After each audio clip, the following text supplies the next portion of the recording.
So here we are with Bruto, and I want to talk briefly, if he lets me, I want to talk briefly about how pet ownership can really be a way to improve your health. And I want to go through 3 ways that's possible to really help your health, because I think a lot of people don't realize that pets, besides just being around for companionship, have a lot of other health benefits for you.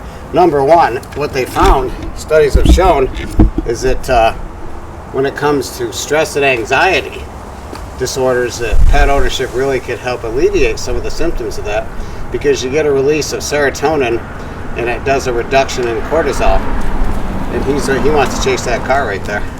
Secondarily, for anxiety, they found that especially in PTSD patients, there's a substantial benefit by having a pet to help with some of that. It's sometimes dramatic results. Second, which you'll find when it comes to a sense of well-being and emotional support. I don't know if you've ever noticed this too. When you're sick, the dog will come sometimes put his face right on your lap. I don't know how they know it, but they know when you're not feeling well, and they make you feel a little better. But also, studies have shown that people that tend not to be very social and may tend to be isolationists, when they go out with their dog, they typically end up being a lot more talkative, interactive. And I've seen this at the dog park with my wife. She knows the names of all the dogs, doesn't always know the owners, but she talks with all of them because they have something in common.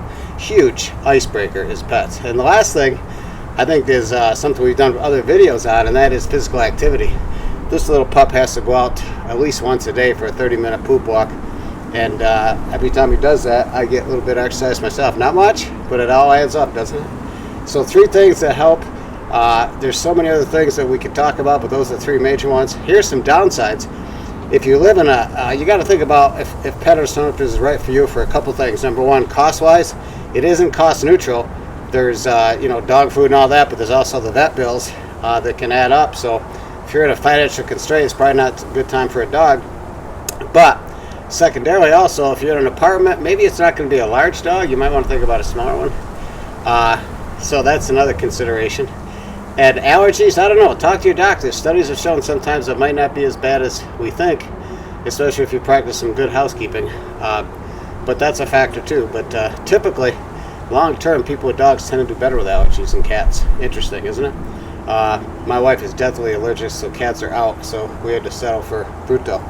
So anyway, I hope that information helps. And as always, check out our blog on Rx Healthy Habits. We have a whole bunch of other information on there about pet ownership and the beneficial effects. I'm going to try to get Elizabeth to do a segment that we can add to this video about companionship, because she's found that when she's home and I'm not there, the dog kind of steps in, takes my place. I don't know if that's good or bad, but I guess she says it's good because she's got somebody else I don't know about somebody else, but something else to kind of keep her company. So anyway, more information at Rxhealthyhabits.com, and until next video podcast, stay healthy, get strong, and find a way to maybe make this part of your health regimen. Okay?